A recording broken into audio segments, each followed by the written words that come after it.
What's up, guys? Welcome to the Cross Trainer series, where we aim to bridge the gap between real firearms training and airsoft for both civilian and military training. In this video, we're joined by our two guest instructors, Ryan and Mojo, who are both currently active duty law enforcement. Ryan, happy to be here. Been a cop about 15 years and look forward to the video. Mojo, been a cop now for about 4 years, prior military, and I'm also very happy to be here. In this episode of the Cross Trainer series, we're going to be talking about reloads, specifically handgun reloads. With that, I'm going to pass it over to our two instructors. I'm going to take it first. So again, for left-handed manipulations, that'll probably be the most unique thing to discuss. Mojo can dive into the vast majority of the world who happen to be right-handed and give you the basics and fundamentals of your slide lock reloads, which we're going to cover now. Again, it's important to understand why we're having a manipulation occur. We're talking about slide lock reloads. That's going to happen as a result of the magazine being depleted of ammunition.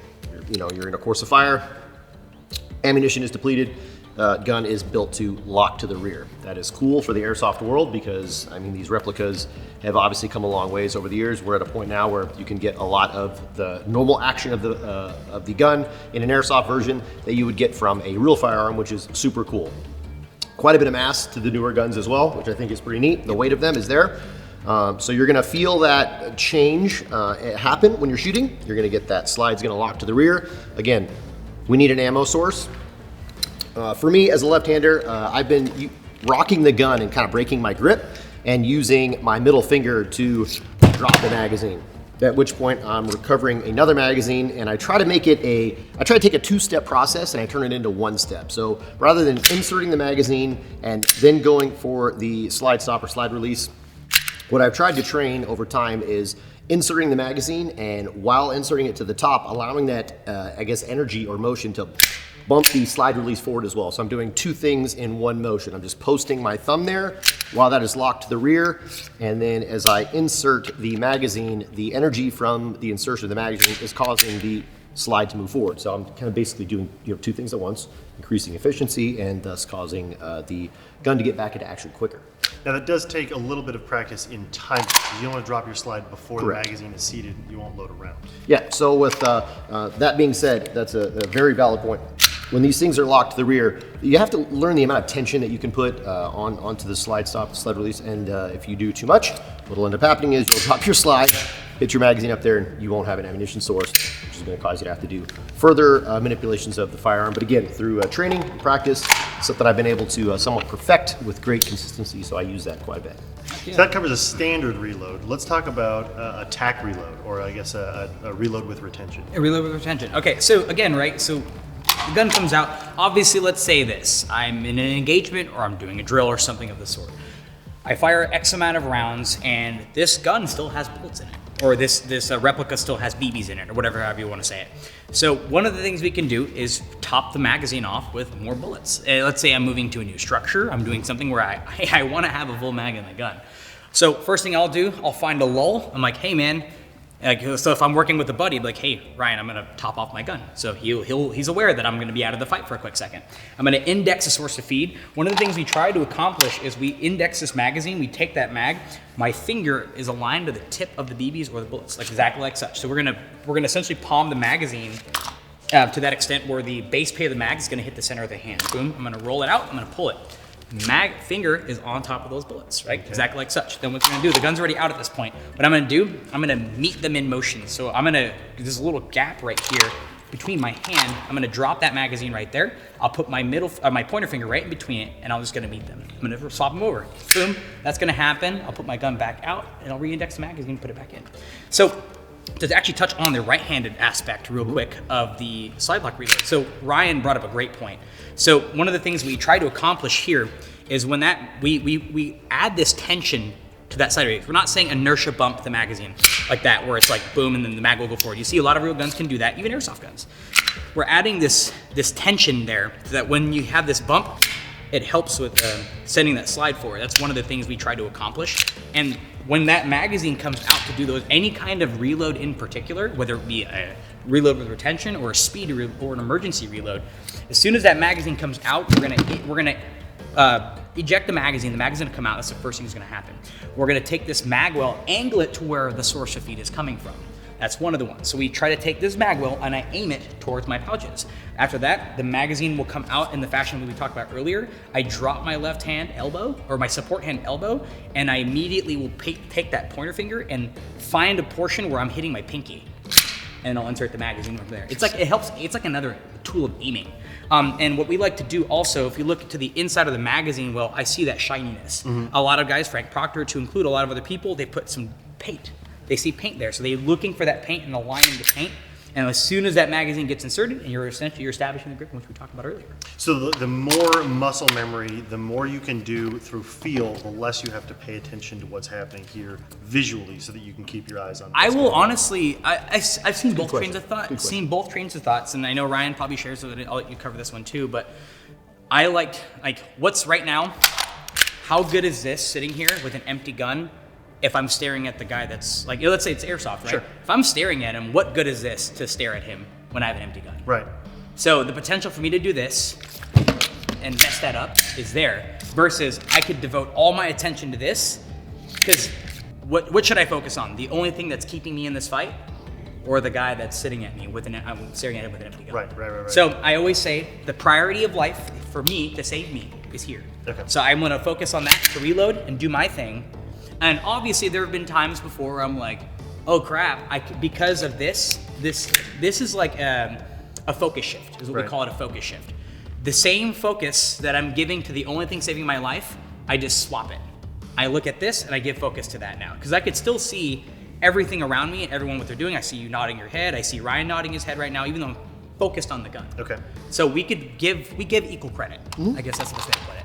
Yeah, and again, during training and instruction, the demonstration of that no-look reload is extremely slow. So the context isn't there. It's much easier to say this is the way you should do it because you're not in the heat Right, of the absolutely. moment. Watching him do that and explaining that looks like it's taking ages for him to get that gun back up and running. But if you watch, him do it full speed, the amount of time he has to take his eyes, or my eyes, off of the threat is fractions of a second. And if you actually take that and break that down, you're 0.25, 0.35, I would rather be more deadly or more efficient with a gun that's efficiently loaded and ready to go than have that bobble and go, I can do this. Take that half a second to see what's happening. Exactly. And then, You can, in fact, perfect no-look reloads. To each his own. Yes, you can. It's a good frosting to put on that topic. We're not saying like if you're the guy who's been doing it for years and you've got Stop it doing perfect, that, absolutely continue on, carry on. But for me, I choose to ensure that my tools are good, up and running. I take the moment to look down and get back in the fight. And again, peripheral vision is a big thing. It's more powerful than we give it credit for. So you can see what's going on to the sides and what's in front of us. Absolutely. So another method that we could look at in addition to hitting the slide release is actually like we call power stroking the gun, or working the slide of the gun. A lot of guys that wear gloves, a lot of guys that don't have the fine motor skill dexterity because they don't work with the guns enough, this is a potential option for them. I'm not saying either using the slide release or power stroke of the gun is wrong or right. I say environment dictates and your training dictates, whatever you would like to do, but I mean, it'd be far-fetched to not give you the options. When we teach firearms classes for real, we are big proponents of giving everybody like the pages, and it's like, hey, whatever page you want to read, go ahead and read it. Whatever tool for the toolbox, right? So one of the things we can talk about is if that gun runs empty, you eject the magazine source, insert the new, you could power stroke the top of the gun. So with power stroke the top of the gun, it gives you a little bit of extra inertia because the gun moves back slightly, and then once you let it go, it has a little bit more force going forward. That's an option as well. The other option, I use this for real guns, especially if I have malfunctions, or if I have, let's say I did a reload, I fired 1 or 2 rounds, that the cycle of the gun happened, and all of a sudden I get a click. The other method, I rack over the top of the gun. It's quicker.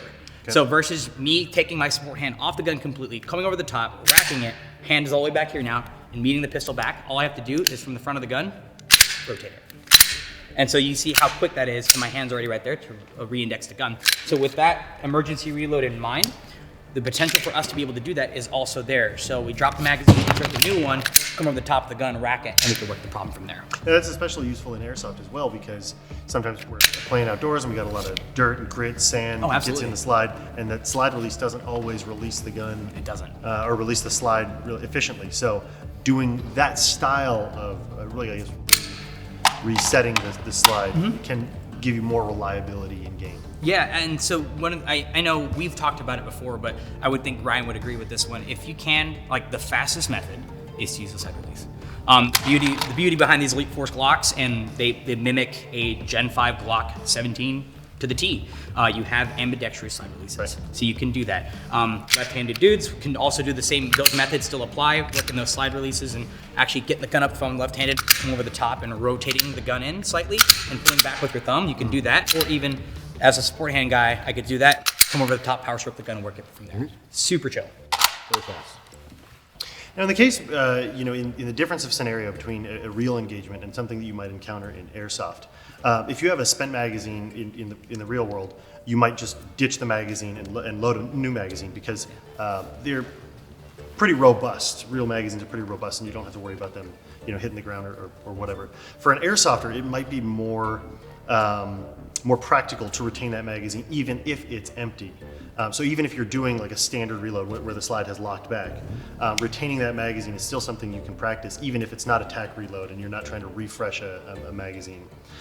We have a bin in front of us that we're dropping mags into, and that's to help cushion the Right. drop a little bit.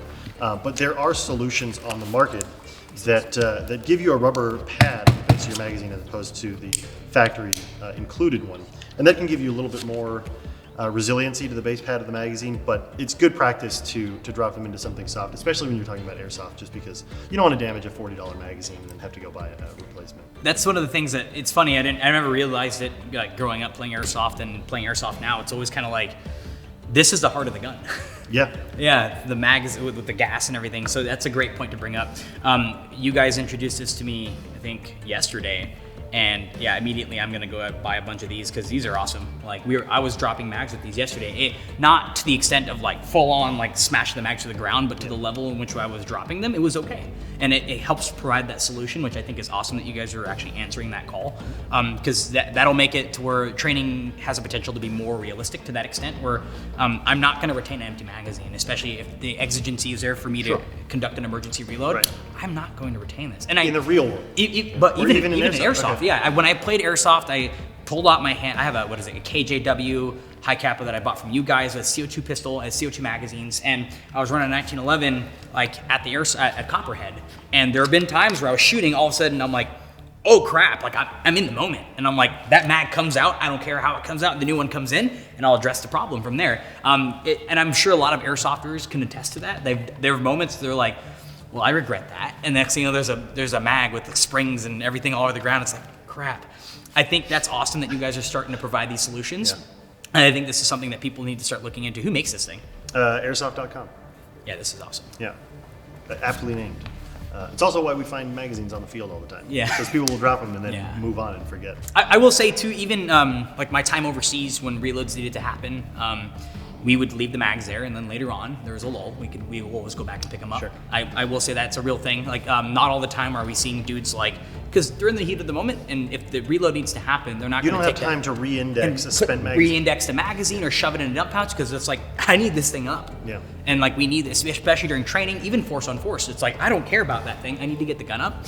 And it's subjective as we look at this as a whole. I will say, train of thought, if you can, retain the mags. But if not, if you're in the heat of battle and you want to do some stuff, like I've dropped mags. I'm not advocating for it, but I've done it, so. And that just about covers the different styles of reloads that you'll be using most commonly with a handgun. Thanks again to our instructors for giving us a little bit more insight. Make sure you're following the rest of the Cross Trainer series to get even more instruction to help improve your training.